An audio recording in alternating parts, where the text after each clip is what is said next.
Hi friends, part 1ൻ്റെ കണ്ടിന്യൂവേഷനാണ് ഈ video. നമുക്ക് നോക്കാം ധാതുക്കൾ.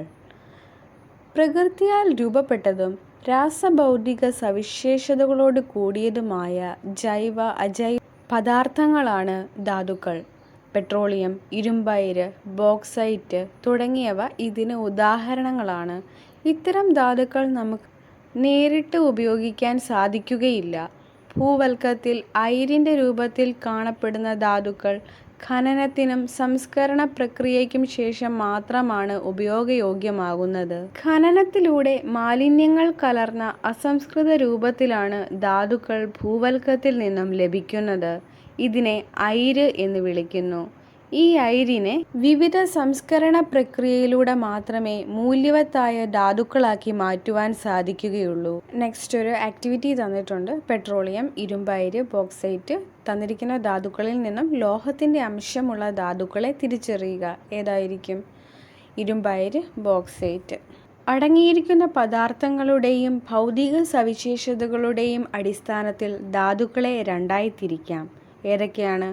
ലോഹധാതുക്കൾ, 2 അലോഹധാതുക്കൾ. ലോഹധാതുക്കളെ വീണ്ടും രണ്ടായി ക്ലാസിഫൈ ചെയ്യാം.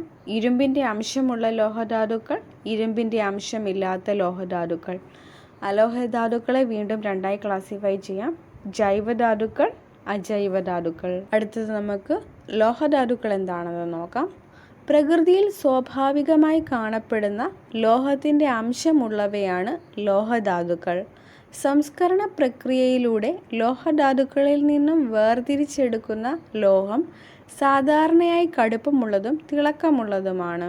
ബോക്സൈറ്റിൽ നിന്നും അലുമിനിയം വേർതിരിച്ചെടുക്കുന്നത് ഇതിനുദാഹരണമാണ്. ഇരുമ്പിൻ്റെ സാന്നിധ്യത്തിൻ്റെ അടിസ്ഥാനത്തിൽ ലോഹധാതുക്കളെ രണ്ടായി തരം തിരിച്ചിരിക്കുന്നു. ഏതൊക്കെയാണെന്ന് നോക്കാം. ഇരുമ്പിൻ്റെ അംശമുള്ള ലോഹധാതുക്കൾ, ഇരുമ്പിൻ്റെ അംശമില്ലാത്ത ലോഹധാതുക്കൾ. ഇരുമ്പിൻ്റെ അംശമുള്ള ലോഹങ്ങളുടെ പ്രത്യേകതകൾ നോക്കാം. ചാരനിറത്തിൽ കാണപ്പെടുന്നു. കാന്തിക സ്വഭാവമുള്ളവ, ഭാരം കൂടുതൽ. ഇരുമ്പിൻ്റെ അംശമില്ലാത്ത ലോഹങ്ങളുടെ പ്രത്യേകതകൾ: വ്യത്യസ്ത നിറങ്ങളിൽ കാണപ്പെടുന്നു.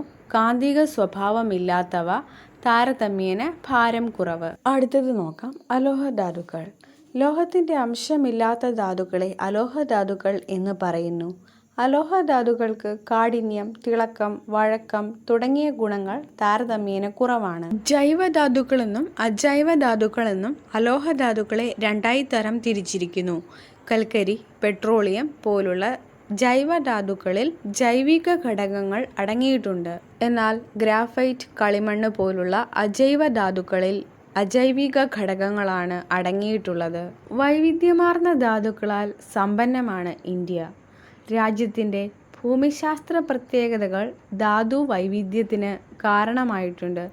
ഇന്ത്യയിലെ വിവിധ സംസ്ഥാനങ്ങളിൽ ധാതുക്കൾ അസന്തുലിതമായാണ് പ്രകൃതിയിൽ വിതരണം ചെയ്യപ്പെട്ടിരിക്കുന്നത്. ഇന്ത്യയിലെ ധാതു നിക്ഷേപങ്ങളുടെ വിതരണത്തെ സൂചിപ്പിക്കുന്ന മാപ്പാണ് താഴെ തന്നിരിക്കുന്നത്. ഒന്ന് നോക്കാം. ആസ്ബെസ്റ്റോസ്, ബോക്സൈറ്റ്, കൽക്കരി, ചെമ്പ്, ഡോളമൈറ്റ്, സ്വർണം, ജിപ്സം, ഇരുമ്പ്, ലെഡ്, സിങ്ക്, ചുണ്ണാമ്പ് കല്ല്, മാംഗനീസ്, മൈക്ക, പെട്രോളിയവും പ്രകൃതിവാതകവും. ഇത്രയും ധാതു നിക്ഷേപങ്ങളുടെ വിതരണത്തെ സൂചിപ്പിക്കുന്ന ഭൂപടമാണിത്. നെക്സ്റ്റ് പേജിൽ ഒരു ആക്ടിവിറ്റി പറഞ്ഞിട്ടുണ്ട്. എന്താണെന്ന് നോക്കാം. ഭൂപടത്തിൽ നിന്നും പ്രധാന ധാതുക്കളെയും അവ വിതരണം ചെയ്യപ്പെട്ടിട്ടുള്ള സംസ്ഥാനങ്ങളെയും കണ്ടെത്തുക.